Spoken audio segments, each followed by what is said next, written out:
Hi guys, well welcome to the session on how to succeed with your strategic plan. This is a topic that I often receive a lot of phone calls around this time of the year, being the new calendar year and also mid-year in the new financial year. We're receiving calls from sales professionals, business owners and leadership leaders basically talking about this topic on how to deliver and execute on strategy.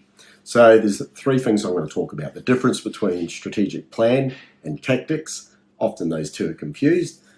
The most common fails of an execution on the way of a strategic plan, and how to succeed, more importantly, with a strategic plan that you've set in play.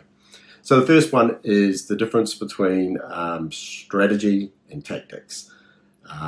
Now, strategy is an action plan, and then the tactics is what you'll implement as part of that plan to obtain the results.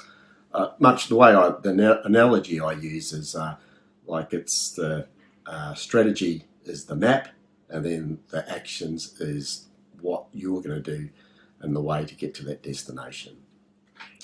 So the most common fails of execution to strategy, I've had a few myself. I've had some positives and some negatives, both as a leader and also as a professional. But the ones that I see most common across all businesses are generally the same. Sometimes they have a great year and they deliver really well on the execution. Other years they just don't do so. And I've done it in my own business as well. There's been those years where it's just executed to the plan and the strategy and the tactics were on mark. Other areas missed the mark a little bit, should have aligned a lot quicker and changed direction. The story I share is once a number of years ago, which I was leading a good sales team that was having good results, and a professional team. And as a business, we wanted to change the direction of that sales team. It was a finance business, and their normal go-to-market was through the broker channel. So brokers would promote their finance products to the market. However, the business also wanted to kind of mix the portfolio a little bit and spread the risk and get some smaller transactions, which is that kind of like $2,000 type transaction, which is where finance brokers typically don't focus, because the return on investment on a $2,000 finance package is minimal. So they don't really focus in that area, and we thought we'll go directly to a vendor for those smaller transactions. That type of vendor would be a tick and flick type of approach with a customer as well. So this is where it can go wrong, and particularly for those leaders that have been sales professionals themselves, the enthusiasm and excitement can overwhelm you, and sometimes you can then develop the strategic plan with yourself and then roll it out to your team, and you know, you're bought into it because you've designed it right, and then you've got the tactics to align with it as well, and you roll it out to your team and you think this thing's just a straightforward process, you can have great success. So with this particular topic, we remunerated the sales team to do change that direction as well, so there was upside for them, but also it was very attractive for the vendors to come on board too. It was an easy process and it made a lot of sense on that value proposition. So rolled it out to the team, gave them the focus for that first quarter to build out that new vendor base. And what happened was interesting. So, we were kind of checking in weekly. Wasn't getting a lot of uptake initially, some general feedback, and I thought, I've got to be a bit patient. So the first month we got there, got to the end, we had a couple of vendors on, but nothing to where we wanted it to be. So, again, the feedback was coming through, and just I thought, maybe just got to be a bit more patient. So I've got to manage stakeholders' expectations above as well on this. So, because the strategy and tactics made sense to kind of keep on going on it. So we kept on doing it. So the month goes by, we get to the second month, we're kind of about the same. We're tracking, we're not having that uplift that we were going to have. So decided to do a deep dive on it. We had a fairly long meeting, and for about 45 minutes to an hour, I asked a lot of questions of the team to get feedback. I was getting a lot of mixed feedback on why it wasn't working, things like that.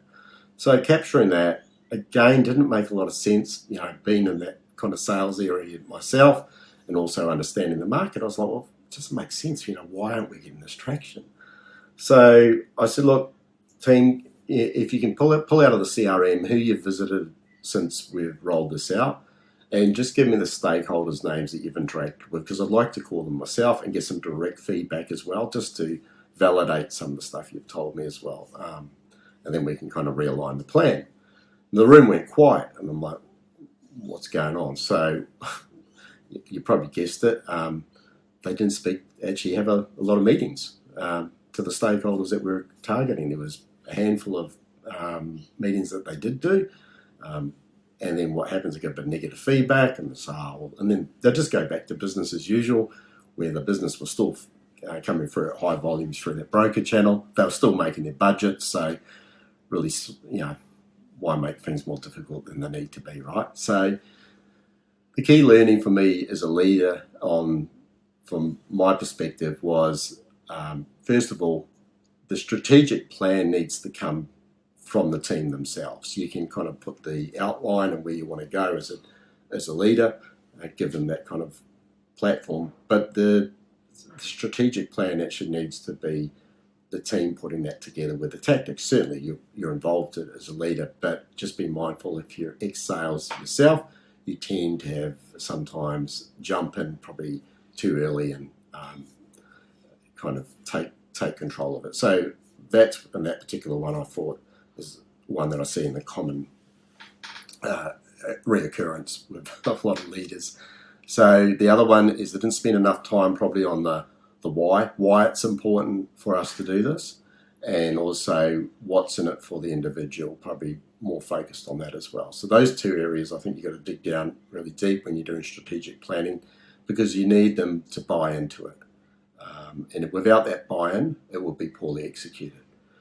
The third one comes back to the team in general, which is communicate clearly. So if you're in a role within a business and you're in a strategic planning session and you're not on board with it, you are best to speak up there and then and raise your concerns, but also raise a solution. A lot of people will raise why something won't work, but raise a solution will put some value to the conversation. You are best to have that conversation, trust me, at the beginning, rather than 12 months down the path when those strategic pillars have not been executed well, and targets have not, or success has not come your way. So communicate clearly, and then along the journey, that is really important too. One thing I often talk about with sales professionals and leaders is that emotional intelligence, because when you're working on strategic plans, there's times it does become stressful, particularly if it's a new project. And if you go to the emotional side of it, it will actually cloud the challenge itself. So remove the emotion out of it as much as possible and have good, clear communication backed up with facts and data. The fourth one is measure and monitor performance. So if you're rolling out a strategy, I always suggest that you check in and monitor it more frequently at the beginning, because it's critical that you've got everyone on board. So I'll give you an example. If you're a salesperson and you're executing on those tactics, you should be reviewing yourself daily, making sure you're not getting distracted, and are my actions aligning with the strategic plan and the tactics that I've set before me. From a leadership perspective, I would recommend at least monthly or weekly at the beginning. I'd say probably even weekly, have a weekly catch-up. Guys, how are we going with the strategic pillars that we've set? Are we aligning with what the plan across the board, things like that. So do that, and then probably a deep dive at the end of each quarter on the success of it. But don't leave it too long down the path, because what will happen, it will be too late. You're kind of quarter into the financial year or the calendar year, and you've got to make up that loss. So the more frequent, the better. The fifth one's an important one, which is adapt and continue to review. So there's plenty of strategic plans that have great tactics and then some average tactics which you thought were going to deliver good results for you, but they just didn't. So I like to use the stop, start and keep doing methodology. So stop what's not working, because there's no point just reinvesting time in something that you've clearly given a lot of energy, but it's just not getting the desired outcome. Keep doing is an interesting one. It's like the tactic or the strategy that you've executed and you're getting a good result from. It makes sense. Do more of that. So keep doing that, but start doing more of it. Now, if you do drop off a tactic that's just hasn't, do you replace it is one thing. So you can actually say, well, look, I want to try this and bring it in and align it with all your stakeholders, your leadership and your peers. Make sure you've got agreement if you're going to change anything in the strategic plan. Or it may be a case, it may be a decision to say, look, no, we know these other four, for example, tactics are delivering really well. Let's just go deeper on those. So it is important, particularly in the climate that we've got, to keep on reviewing those tactics. Are they working? Things do change quickly. Are we adapting quickly? Because there's no point, again, flogging a dead horse and then getting to the end of the financial year or in the calendar year going, oh, none of it worked. It just it's not a great way to deliver your strategy. One of the things, I'm often probably on the sales perspective side. Salespeople often go, look, I think we're just being too analytical, Calvin. Don't need to go. I just need to keep on doing what I'm doing.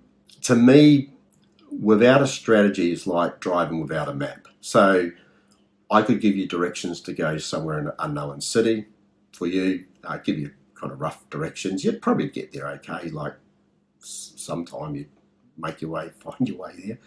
However, if you had a GPS, and that's what I call a strategic plan, you'd get there more efficiently and a lot less stressful as well. So strategy is critical. It's a skill set that you really want to hone down because you actually, I notice we're the highest performers in business. They're very good at strategic planning and they are very good at executing. They hit the mark. They don't miss it. And there's a comment that was shared with me by a chief financial officer, ex-army guy, years ago to me, and it's always stuck in the back of my mind. He said, the sergeant once said to him, you may have a brilliant strategy and then the guy next to you might have an average strategy. But if the guy next to you with that average strategy executes it really well above the guy with the great strategy, he's going to win. And that is so true. You may have an awesome strategy, but if you don't execute it well, it's just going to not work for you. But you might have something average, hit the mark on some of the things, miss on the other, but you executed it really well, you're going to have that success. So that's what I'll leave you with. If you'd like more information on strategy and getting that buy-in with your team or some help building a strategy plan for yourself, please reach out to me. I'd be more than happy to share some content with you. Look forward to our next session. Our next session is how to engage with customers and get that engagement at the first conversation. So we'll talk about that shortly. Have a great day and great year ahead.